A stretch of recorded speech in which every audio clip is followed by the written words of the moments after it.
بعد فقد قال سبحانه وتعالى في كتابه المجيد بسم الله الرحمن الرحيم ذلك ومن يعظم شعائر الله فإنها من تقوى القلوب صلوات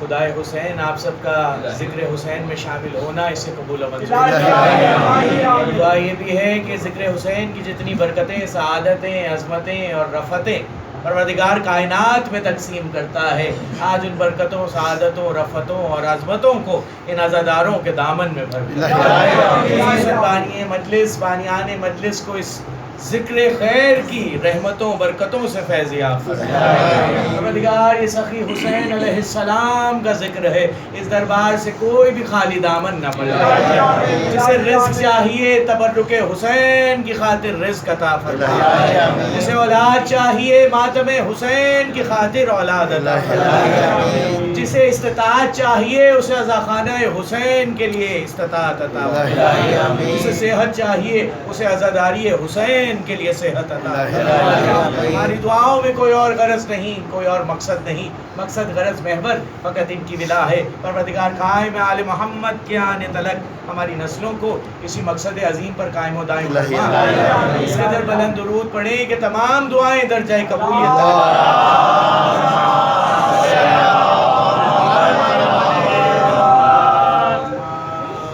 انتہائی واجب الاحترام عزاداران امام حسین علیہ السلام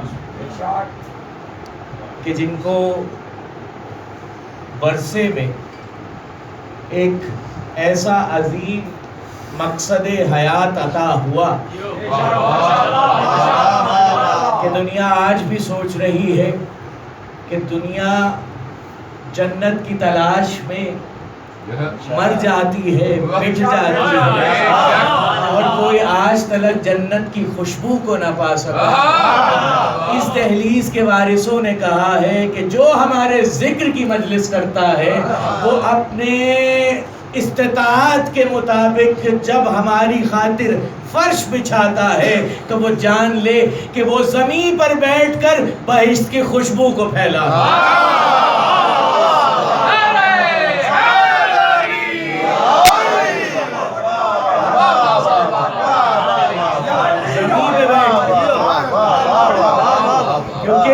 تذکرہ آسمانی ہے اور مزاج معلائی ہے، مزاج وہاں سے آغاز کرتا ہے کہ جہاں عرش معلا ہے، اور کمال پہ وہاں پہنچتا ہے جہاں کربلا پہ فرش معلا۔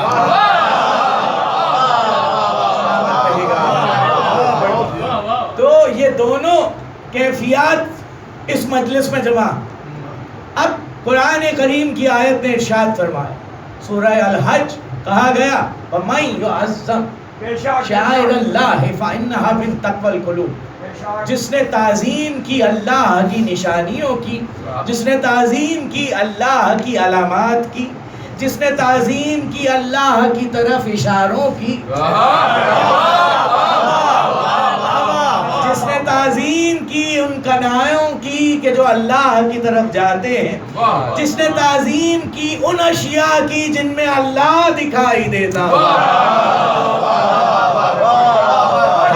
ہر ترجمہ مستند، لفظیات کی روح سے مستند، کہ جس نے تعظیم کی، کہا اللہ کی تعظیم نہیں کہا گیا، وہاں تک کسی کی پرواز ہی کہا، وہاں تک کوئی پہنچ ہی نہیں سکتا۔ کہا کس کی تعظیم؟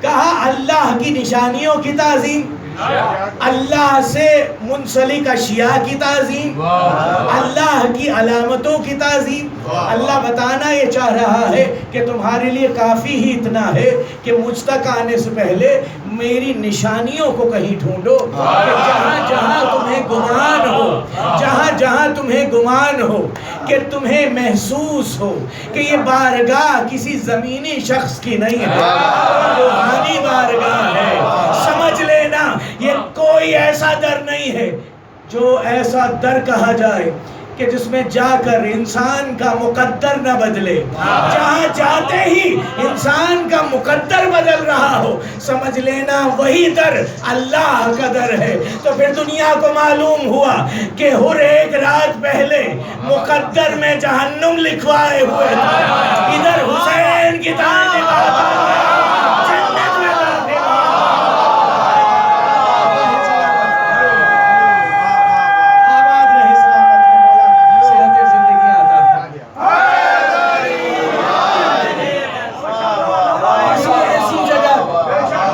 جہاں سے پرواز مل رہی ہو، پرواز کیسی؟ جو اللہ تعالیٰ لے جائے۔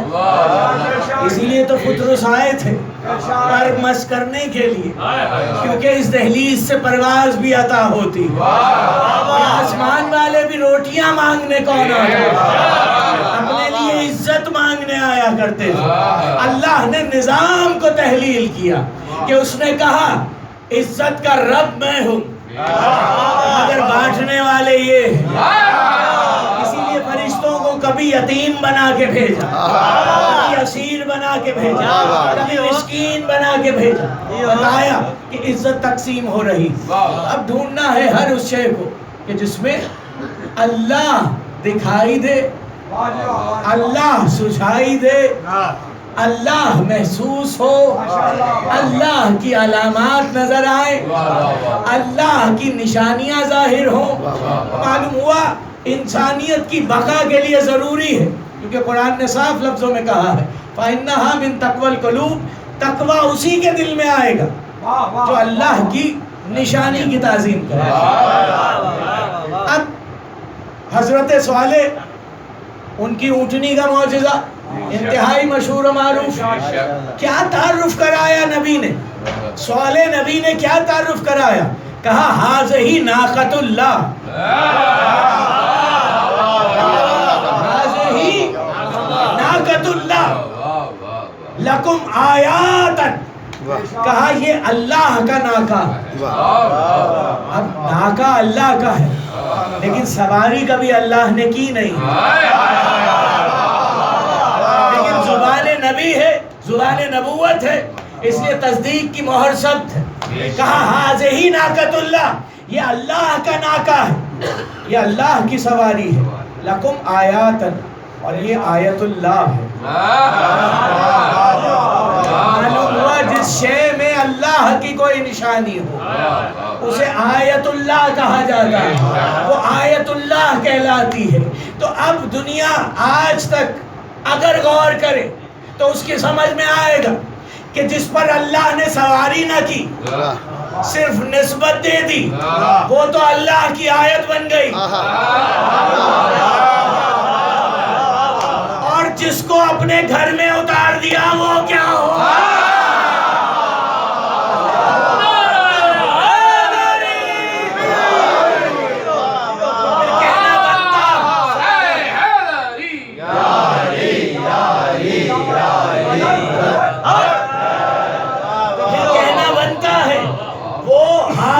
ناقۃ اللہ، اور جو اللہ کے گھر میں آیا ہے ہذہ عین اللہ، ہذہ لسان اللہ، ہذہ ید اللہ،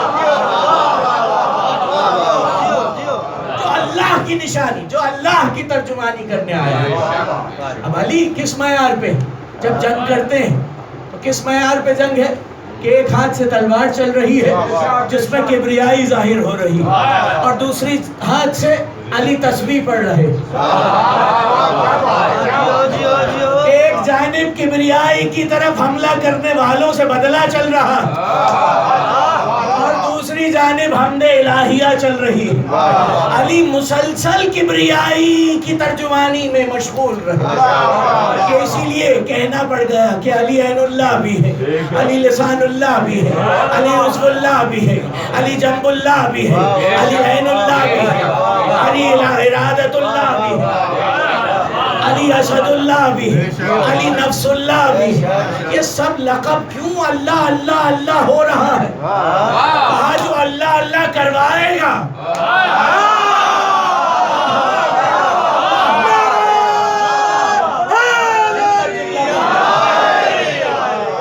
زندگی میں اللہ اللہ اتنا کروایا،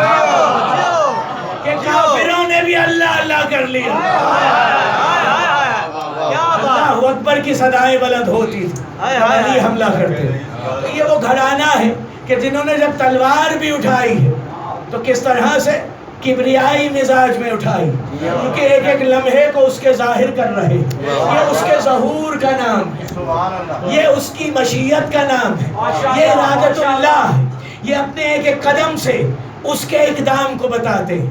اللہ کہتا ہے کہ قرآن کی آیت ہے سورہ والنجم، کہا گیا والنجم اذا ہوا ما ضل صاحبکم وما غوا وما ینطق عن الہوی ان ہوا الا وحی یوحی۔ محمد کبھی اپنی مرضی سے نہیں بولتے، جب بھی بولتے ہیں اللہ کی مرضی سے بولتے ہیں۔ محمد کون ہے؟ کہا گیا محمد وما محمد الا رسول، محمد صرف رسول ہے، اور محمد ہی اپنی زبان معجز نما سے کہہ رہے ہیں اولنا محمد وآخرنا محمد وآخرنا محمد وکلنا محمد۔ یہ جتنے محمد بول رہے ہیں خود نہیں بول رہے ہیں، وہ بول رہا ہے۔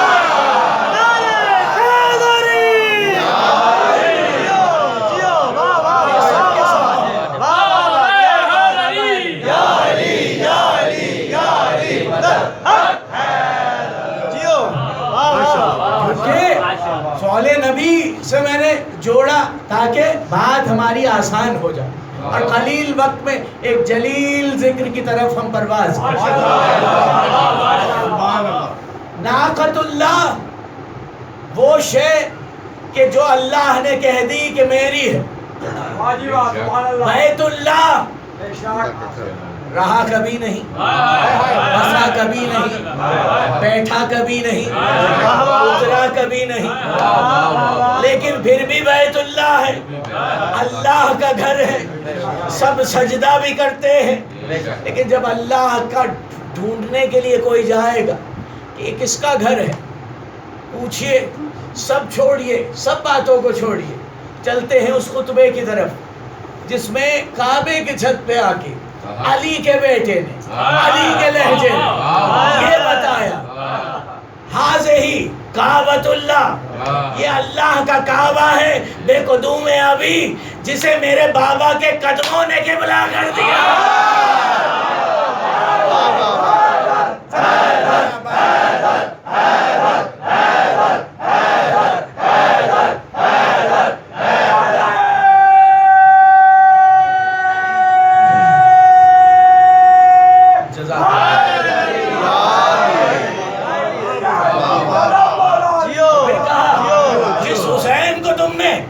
حج کرنے سے روکا، تم کیا جانو حسین چاہے تو حسین کا حج کعبہ کرتا دکھا۔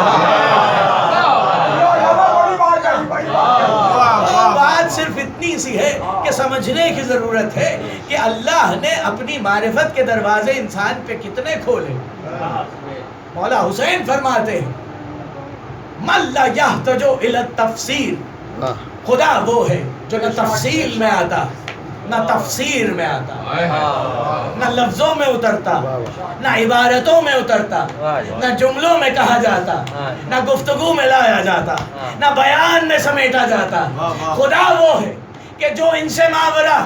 تو پھر کہا خدا کون ہے؟ پھر آیت نے جواب دیا وَمَن يُعَظِّمْ شَعَائِرَ اللَّهِ فَإِنَّهَا مِن تَقْوَى الْقُلُوبِ۔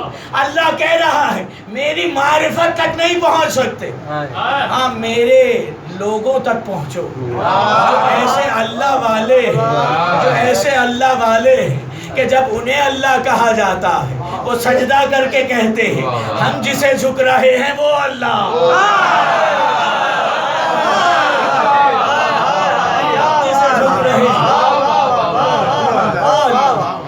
کون کہہ سکتا ہے کچھ تو برب الکعبہ؟ اللہ، کسی نبی نے نہ کہا، کسی ولی نے نہ کہا، کسی وسیع نے نہ کہا، کسی کی جرت نہ ہوئی کہ دم آخر سب کو کلمہ بھی بہت مشکل سے نصیب ہوتا ہے، اور علی وہ ہیں جو کامیابی کا اعلان کر رہے ہیں۔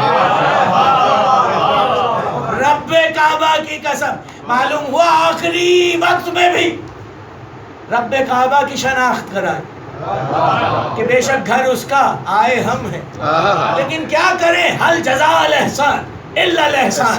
اعلان اللہ کا تھا نبی اللہ کا تھا، گھر ابو طالب کا تھا. اور ایسا اعلان ہوا کہ اللہ نے توحید کی بنیاد کے لیے قلعہ ابو طالب کو چن کر ایسا چنا. پھر کہا حل جزاء الاحسان الا الاحسان، کہ اب جو تو نے ہمیں دیا ہے، اب دیکھ ہماری عطا یہ ہے. اعلان ہمارا تھا، گھر تمہارا تھا، اب گھر ہمارا ہوگا، بیٹا تمہارا.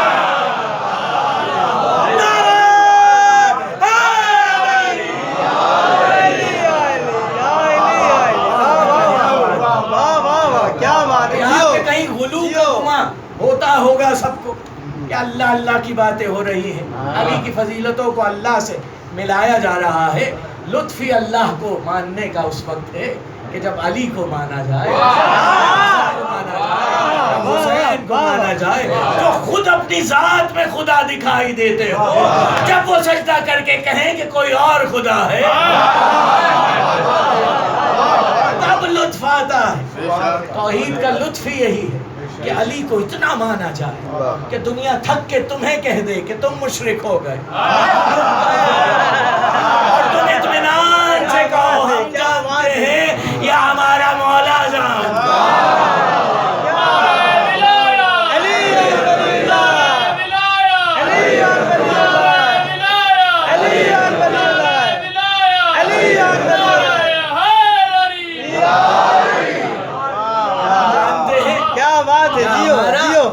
مولا جان بے شک. تو مسئلے شروع ہی نہ ہو، مسئلے ختم ہو جائیں اگر ہم یوں ہی ایک دوسرے کو تسلیم کر. محمد و آل محمد نے بھی کہا سوچنا نہیں، کی آیت کے مطابق تسلیم کرنا. صلو علیہ وسلم تسلیما، تسلیم کرنا، سوچنا نہیں ہے. یہ جو آج تک فساد مچے ہیں یہ سوچنے کی بنا پر،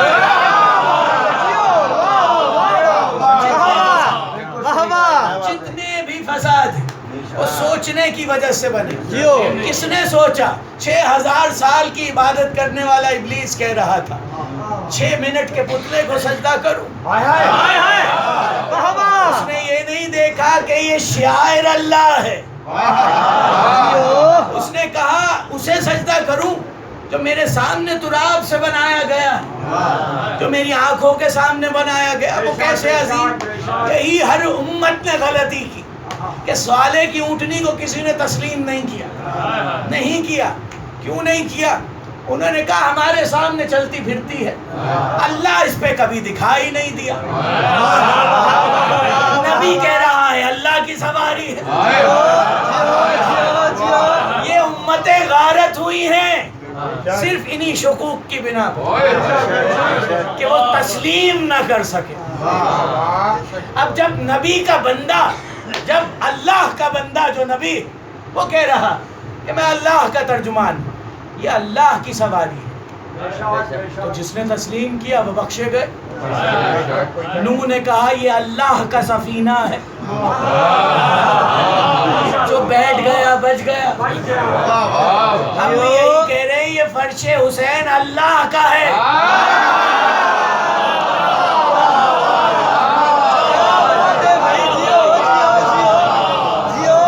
یہ اللہ کا دیا ہوا ہے، یہ اللہ کا عطا کردہ ہے. ورنہ یہ خاک کہاں سے چل کے آئی؟ کربلا ہوئی نہیں، اللہ نے کچھ محفوظ کیا. کوئی عزا خانہ موجود ہے کیا؟ سوچنے کی ضرورت ہے کہ یہاں پر ہم نے صرف تسلیم کرنا، کیونکہ ایمان کامل ہی اس وقت ہوتا ہے کہ جب تسلیم کر لیا جائے.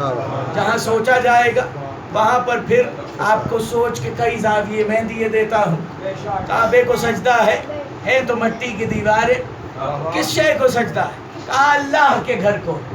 اللہ کبھی جہاں آیا نہیں، پھر بھی وہ گھر کیسا. جب کبھی ڈھونڈا گیا کہ اس گھر میں رہتا کون ہے، دستک دی گئی، دروازہ ایک بی بی نے کھولا، ہاتھ میں علی کو اٹھایا ہوا.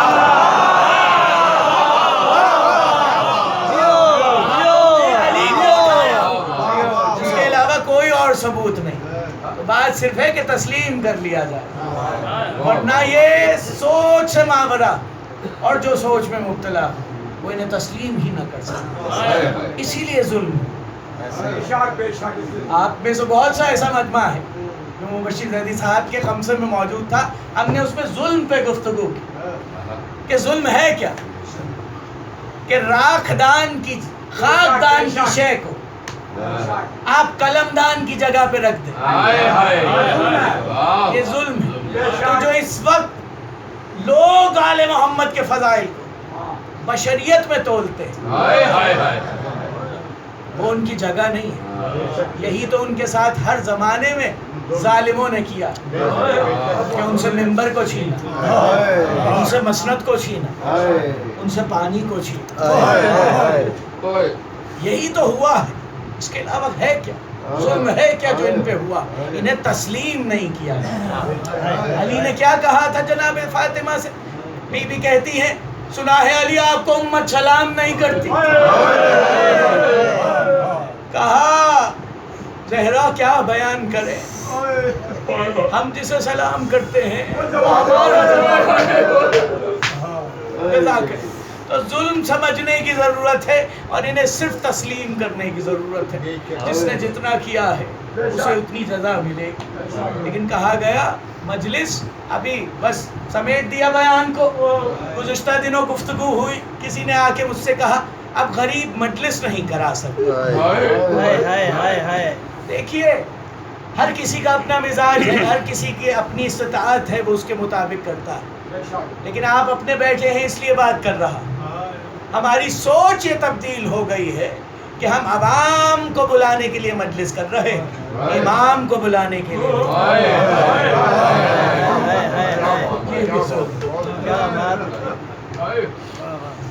صرف یہ نیت کر لیجئے کہ امام کو بلا رہا، ممبر پر بیٹھا، لکھا ہوا ہے مجلس کا۔ پوچھا گیا معصوم سے کہ مجلس کیا؟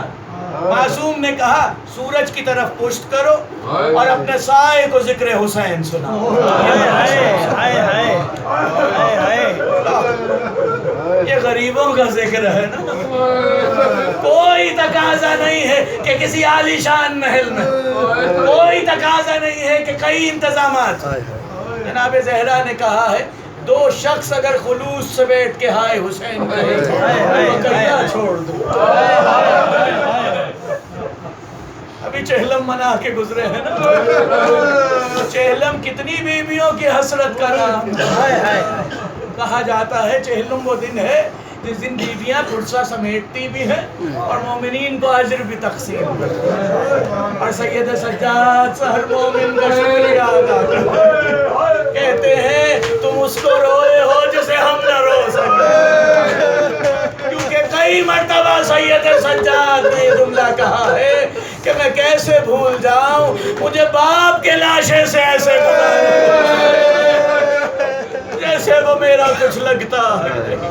عزاداران امام حسین علیہ السلام جب یہ قافلہ لٹا ہوا، ابھی مرثیے میں ذکر ہوا نا، جب یہ لٹا ہوا قافلہ مدینے پہنچا ہے اور منادی کی گئی ہے کہ اہل مدینہ مدینہ رہنے کے قابل نہیں رہے، مدینہ کے وارث لٹ چکے۔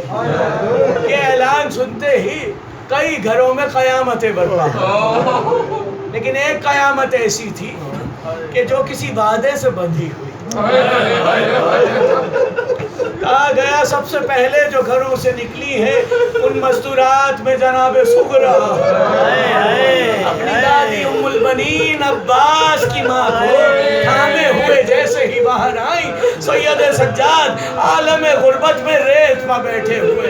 ایک مرتبہ جناب ام البنین ساتھ سے گزری تو کہنے لگے دادی ام البنین سلام قبول کی۔ ایک مرتبہ والدہ گرامی قدر مولا عباس نے کہا کہ اے بزرگ آپ ہمیں دادی کہہ رہے ہیں، اے بزرگ آپ ہمیں دادی کہہ رہے ہیں، تو اس پہ جناب سید سجاد نے کہا دادی یہ ضعیف سید سجاد۔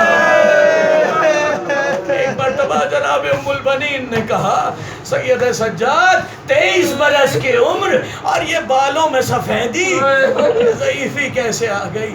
سید سجاد نے رو کے کہا علی اکبر کا قتل ہونا آسان تھا، عباس کا قتل ہونا آسان تھا، اور محمد کا شہید ہونا آسان تھا، یہ سب شہید ہونے آسان تھے کیونکہ سب ایک مرتبہ شہید ہوئے، عباس ایک مرتبہ، اکبر ایک مرتبہ، قاسم ایک مرتبہ، لیکن سید سجاد شام غریبہ سے شہید ہونا شروع ہوئے، کبھی کوفے کے بازار میں شہید ہوئے، کبھی شام کے بازار میں شہید، کبھی یزید کے دربار۔ جزاک اللہ، جزاک اللہ، آپ نے بیان کیا، آپ نے گریہ کیا، جناب زہرا نے مجلس قبول فرمائی، اللہ پاک آپ سب کی حاجات کو قبول و منظور فرمائے۔ آخری جملے کی زحمت ہے، اور وہ جملہ یہ ہے کہ سید سجاد نے ایک دن پھوپھی سے کہا پھوپھی کئی دن ہو گئے ہیں، اپنے گھر کو بھی جا کر دیکھیے، آپ کے گھر میں آپ کا انتظار ہو رہا ہے۔ کہا جناب زینب گھر کی جانب آئیں تو ام لقمان ایک کنیز آئیں، آ کے کہنے لگیں آپ کون ہیں جو زینب کے گھر میں آئی ہیں؟ کہا میں زینب ہی ہوں جو زینب کے گھر میں آئی۔ کہا بی بی یہ چہرے پہ اتنے زخم، یہ ہاتھوں پہ اتنے زخم۔ اب ام لقمان نے عجیب جملہ پوچھا ہے، کہا بی بی پشت کے زخم سمجھ آ گئے، بی بی سر کے زخم سمجھ آ گئے، بی بی بازوؤں کے زخم سمجھ آ گئے، لیکن بی بی زینب آپ کا چہرہ زخمی کیوں؟ ایک مرتبہ شہزادی، ماتم ہو سکے تو کر لیجئے، ایک مرتبہ شہزادی کہنے لگی اگر کسی کے ہاتھ بندھے ہو اور اسے کوئی پتھر مارے تو کیسے بچے گا؟ کہاں اپنے ہاتھوں سے بچے گا؟ کہاں ام لقمان یہی ہوا، ہاتھ بندھے تھے، کہیں سے پتھر، کہیں سے آگ، کہیں سے تازیہ نے نہ زینب چہرہ بچا سکی، نہ سکینہ چہرہ بچا سکی۔ ماتم حسین علیہ السلام۔